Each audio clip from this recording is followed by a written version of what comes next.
Welcome to Mythri news. ప్రతిక్షణం ప్రజల కోసం. విశాఖ జిల్లా పెందుర్తి స్థానిక 96 వార్డ్ పరిధిలో పలు అభివృద్ధి కార్యక్రమాలకు శంకుస్థాపన చేసిన ఎమ్మెల్యే అదీప్ రాజ్. ఈ కార్యక్రమంలో ముందుగా ప్రశాంత్ నగర్, నల్లక్వారి, బృందావన్ గార్డెన్స్ లో ఎమ్మెల్యే అదీప్ రాజ్ శంకుస్థాపన చేశారు. ఈ కార్యక్రమంలో 96వ వార్డు టీడీపీ కార్పొరేటర్ పీల శ్రీనివాసరావు, వైఎస్ఆర్ కాంగ్రెస్ పార్టీ 96వ అధ్యక్షుడు దాడి ఉమామహేశ్వరరావు హాజరయ్యారు. ఈ సందర్భంగా ఎమ్మెల్యే అదీప్ రాజ్ మాట్లాడుతూ కేవలం ఒక 96వ వార్డుకు మాత్రమే 1,90,00,000 రూపాయలు నిధులు మంజూరు చేయడం జరిగిందన్నారు. అలాగే పెందుర్తి పోలీస్ స్టేషన్ నుంచి రైల్వే స్టేషన్కి వెళ్లే రహదారికి నిధులు మంజూరయ్యాయని, త్వరలోనే అది కూడా పూర్తి చేస్తామని ఎమ్మెల్యే తెలియజేశారు. ఈ కార్యక్రమంలో వైఎస్ఆర్ కాంగ్రెస్ పార్టీ నాయకులు, కార్యకర్తలు పాల్గొన్నారు.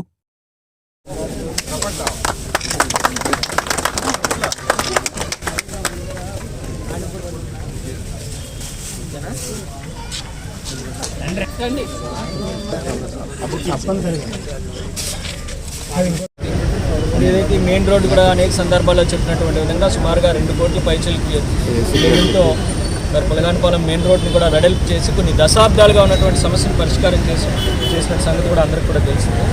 అయితే వాటితో పాటు ఇవాళ నేను చాలాసార్లు చెప్పాను, మన ప్రభుత్వంలో సంక్షేమ కార్యక్రమాలు ఏ రకంగా చేసుకుని వస్తున్నామో అభివృద్ధి కూడా అదే రకంగా చేస్తున్నాం. జగన్మోహన్ రెడ్డి గారు ఇచ్చినటువంటి నవరత్నాల్లో ప్రతి హామీని కూడా నెరవేరుతుంది. మరి ఈ మధ్యనే ఈ పండగ ముందు మరి అందరికీ కూడా పెన్షన్ కూడా ఇచ్చినటువంటి మాట ప్రకారంగా 3,000 రూపాయలు చేసినటువంటి సంగతి కూడా మీ అందరికీ కూడా తెలిసింది.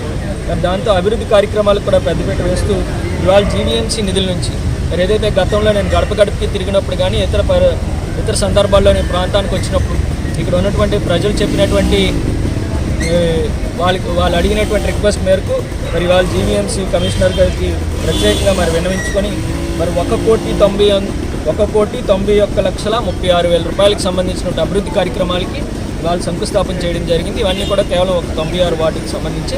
ఇవి కాకుండా మరొక 2 కోట్ల రూపాయల వరకు కూడా మరి కొద్ది రోజుల్లోనే అవి కూడా శంకుస్థాపన చేస్తాం. అంతేకాకుండా మరి ముందుగానే ప్రజలందరికీ కూడా ఒక వార్త కూడా తెలియజేయాలి.